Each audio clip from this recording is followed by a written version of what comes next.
All right, y'all, welcome to the Scott Horton Show.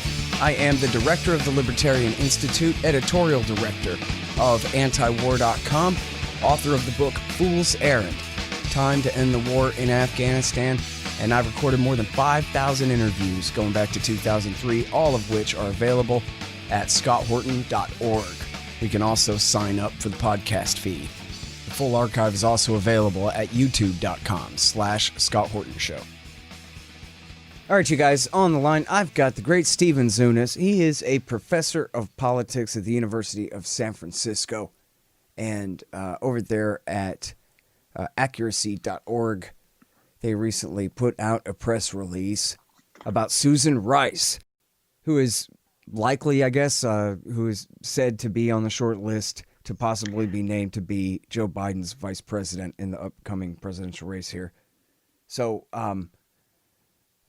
they said, you ought to talk to Stephen Zunes about who Susan Rice really is, because on the surface, TV will tell you, look, an accomplished black woman. Isn't that great? Who could possibly criticize that? And then Stephen Zunes says, well, I read things, and so I would like to comment. So here you are. Tell them what you know there, Stephen. Well, Susan Rice served as Assistant Secretary of State for Africa under the Clinton administration. She served as UN Ambassador, United States Ambassador to the United Nations, and later National Security Advisor under the Obama administration.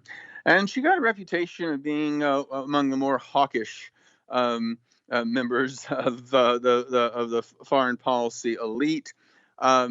She, during the lead up to the invasion of Iraq, she was going around on the talk shows talking about what a threat Saddam Hussein was. He supposedly had all these, weapons of mass destruction, and is that right? I did not remember that. She did, huh? Where was she? Was at Brookings at the time or something? Yeah. So exactly. Running around with O'Hanlon and Pollock.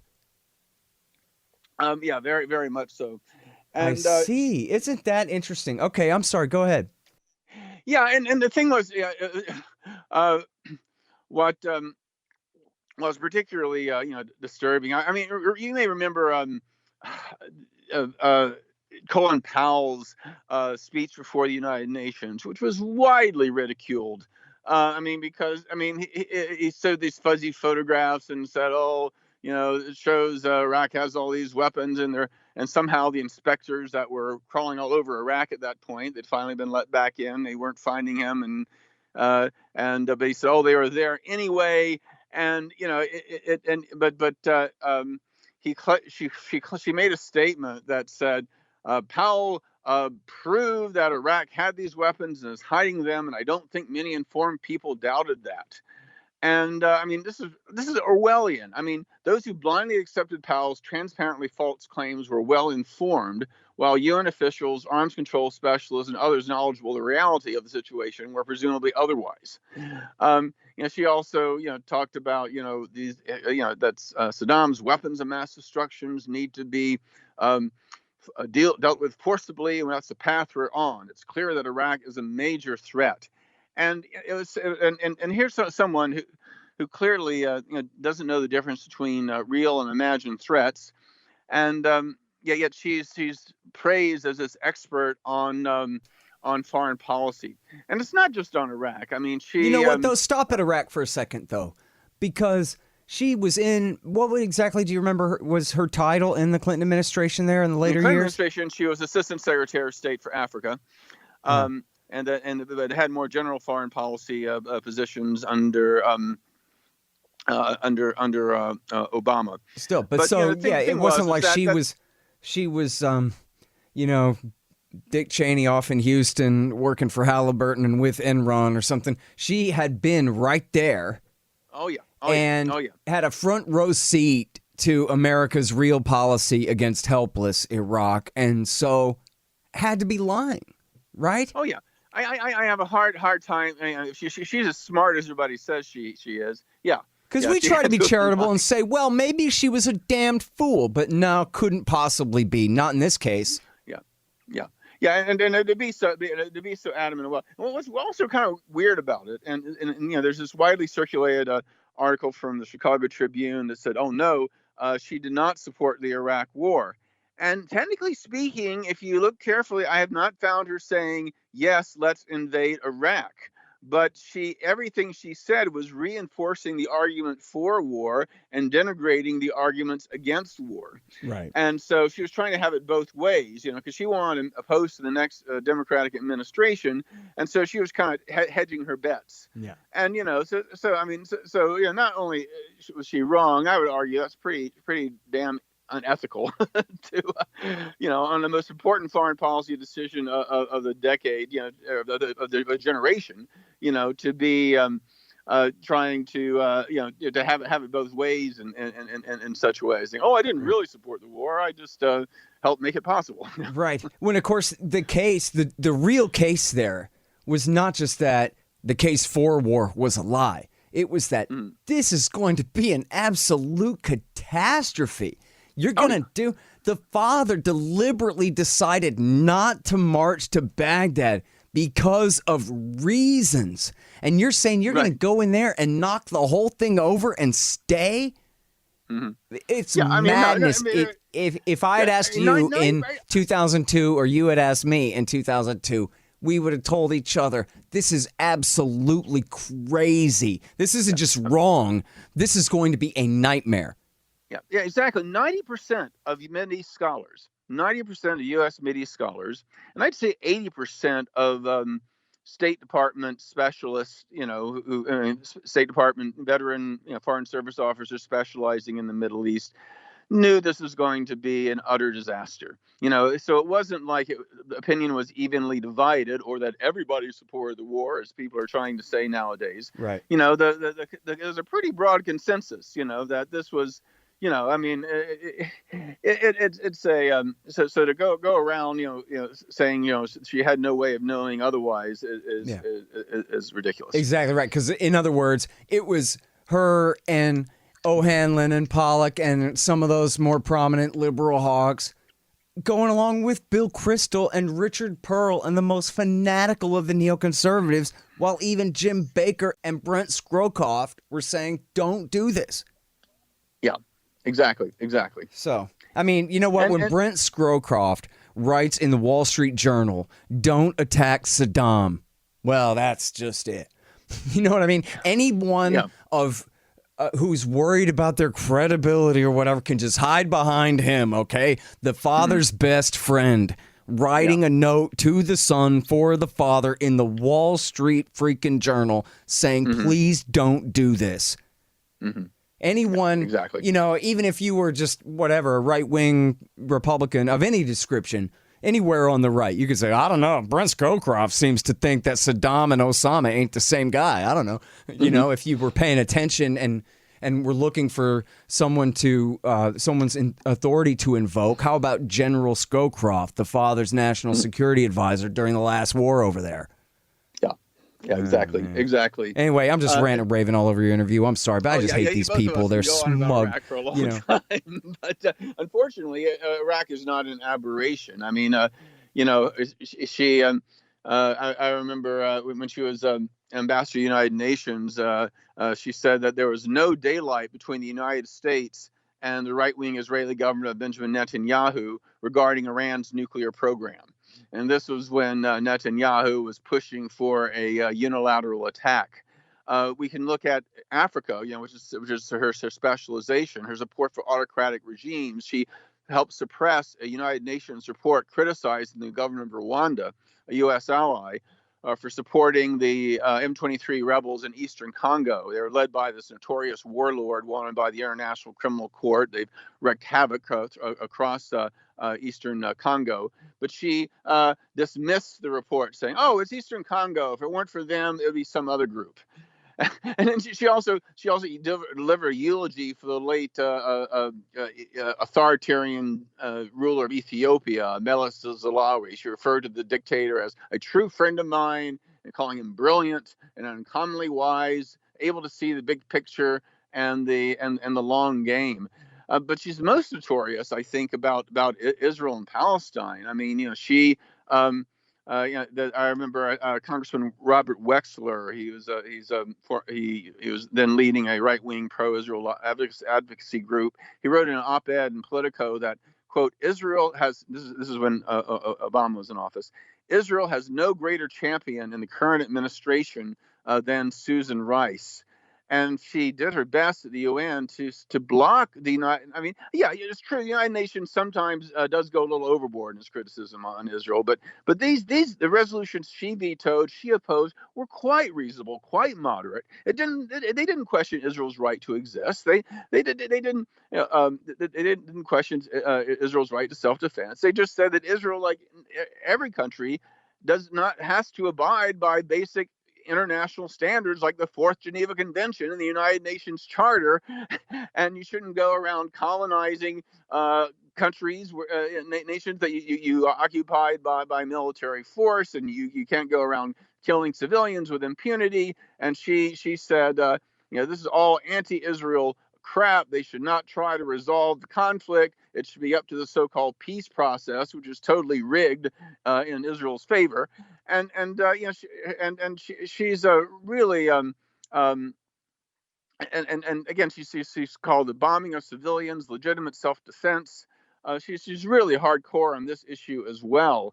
And this is at a time where polls show a vast majority of Democrats oppose the occupation, don't think we should give unconditional support for Israel anymore, certainly don't want us to go around supporting dictators in Africa or anywhere else, don't want us to go around getting in these overseas wars based on false or exaggerated supposed threats to our national security. I mean, what's far more important for the Democrats, if they're going to win in November, is not to have an African-American woman as their vice president, but to have a vice president who can put a check on Joe Biden, who is as hawkish as Rice is, and to say that, no, we're going to have Joe's going to be a little more moderate as president than he was as senator. The left wing of the Democratic Party and the more libertarian-oriented independents who want to get rid of Trump, what they need is a sign from the Democrats that we're not going to go back to the foreign intervention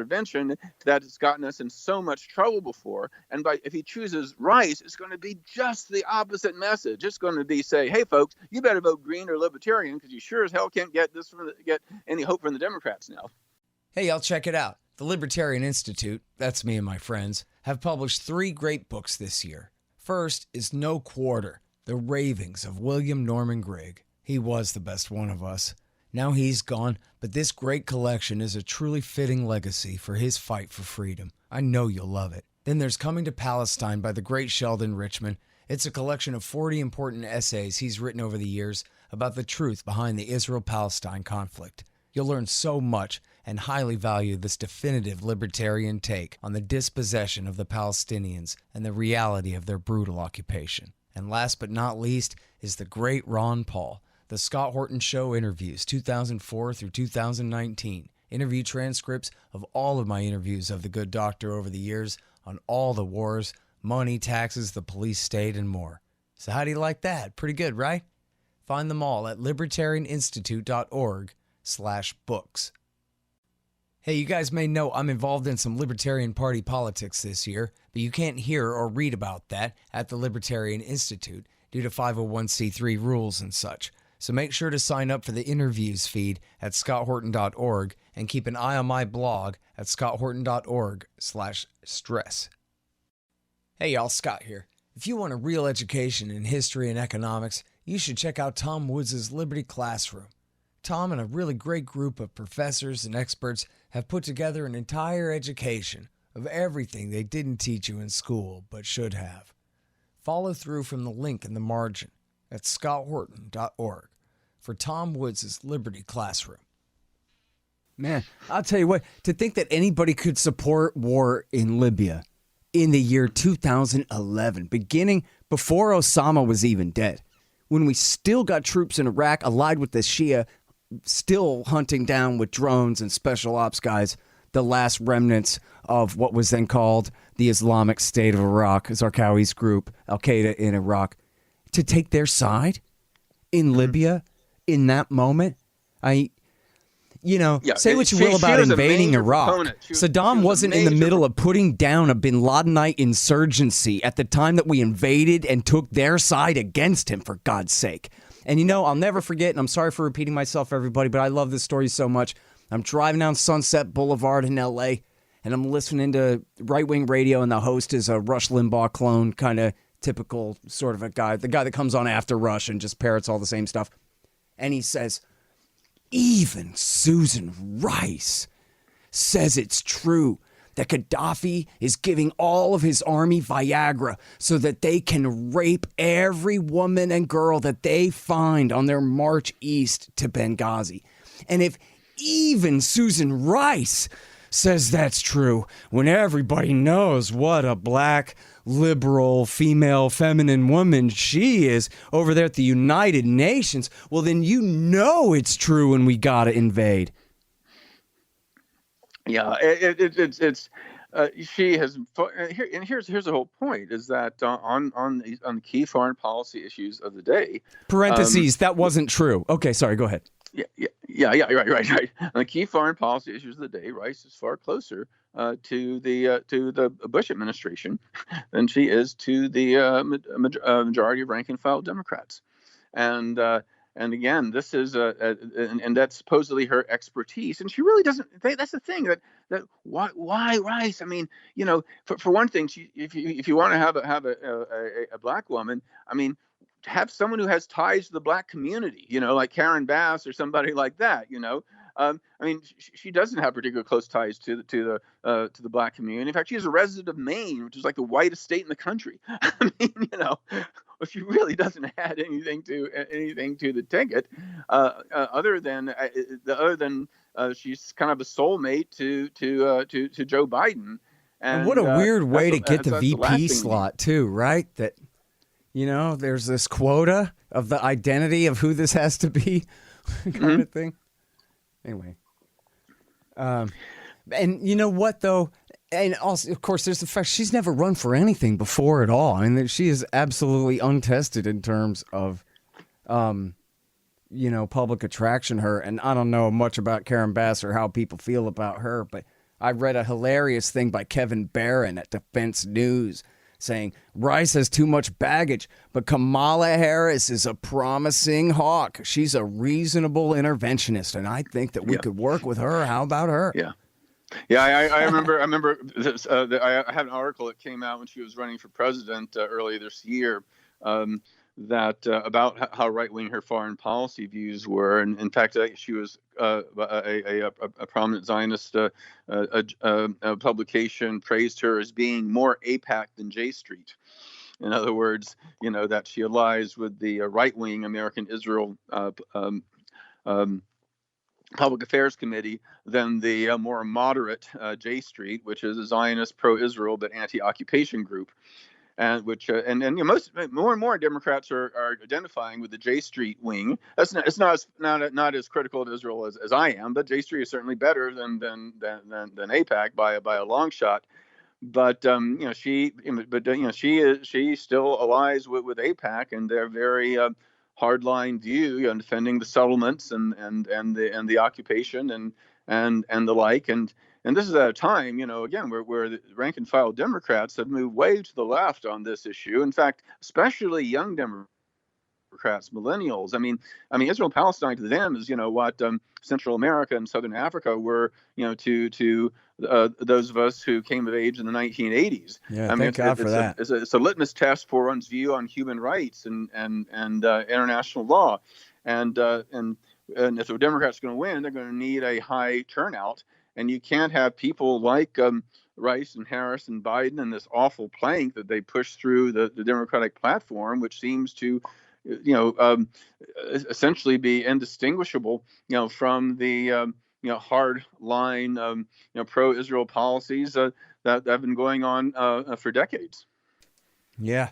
Well, I'll tell you what. I wonder if it'll even work. After all, the incumbent always wins in America, as it is anyway, and obviously Trump is aberration. And in fact, if the old saying or the cliche or something that the old aphorism that anything can change in politics overnight kind of thing, that was ever true. It's true with this character, our current president here. But really, H.W. Bush is the only incumbent who lost since I was a toddler anyway. And that was because he was running on 16 years of Reagan era, right? So there was a real pendulum swing after 12 years already and there was a strong of Reagan and Bush.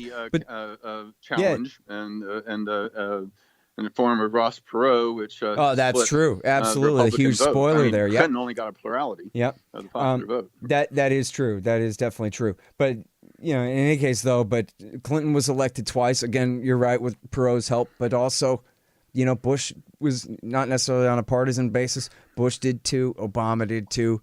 And I don't know, man. I think Biden getting married somehow to a gimmick, like it has to be a black woman, to satisfy whatever faction on the left is, well, I don't even know if he's going to go along with it, honestly. I'd only put it at like 50-50. I think he might balk at that because, after all, what would you do if they were trying to saddle you with Harris or Rice? I mean, these people are a lead weight at best. Yeah, and the thing is that if they really want to go for a black woman, there are far better candidates. There must be millions of them, right? When you start getting somebody whose politics are as hawkish and interventionist as any white male politician, it's tokenism. Yeah, no, you're right. And look, you grab any idiot off the street of any description, they're going to be better than Susan Rice and Kamala Harris, the butcher of Benghazi and I don't mean the Benghazi massacre, I mean the whole war there, and the prosecutor of Northern California there. These people. She was attorney general for the state of California. She was the DA for San Francisco, and it would be particularly ironic, given that there is growing awareness about the abuse by police and DA, the district attorney's offices and things like that. That they get someone who is part of the problem rather than part of the solution. Remember how easily Tulsi is not the main factor here. Yeah, and remember how easily Tulsi took her down, 9 months ago or so, when she goes, "Yeah, you locked up people for pot," and then when they asked you if you smoked it, you laughed. And you try to keep a guy on death row, even though everybody knew he didn't do it, by hanging on some technicality. And the whole audience was like, "Oh, laters for you." She was done. She was out in like 2 or 3 weeks after that. Yeah. She had nothing to come back with. You like Syria or something. Has a lot of, who is reasonably smart and has a lot of promise, but man, she really did blow her campaign. And again, Susan Rice, as you noted, has not campaigned at all. And given both Joe Biden's age and penchants for gaps, the Democrats could really use a vice president who's a good candidate, who's a good campaigner. And again, neither Rice nor Harris add anything to that. Yep. All right, I'm so sorry. I just realized how late I am and gotta go here. And I'm very sorry for talking all over your interview. I'll cut out half of it at least. But thank you very much for coming back on the show, Stephen. It's great to talk to you again. Always good to talk to you. All right, you guys. That is Stephen Zunes. He is a professor of politics at the University of San Francisco. The Scott Horton Show, Anti-War Radio, can be heard on KPFK 90.7 FM in LA, APSradio.com, antiwar.com, scotthorton.org, and libertarianinstitute.org.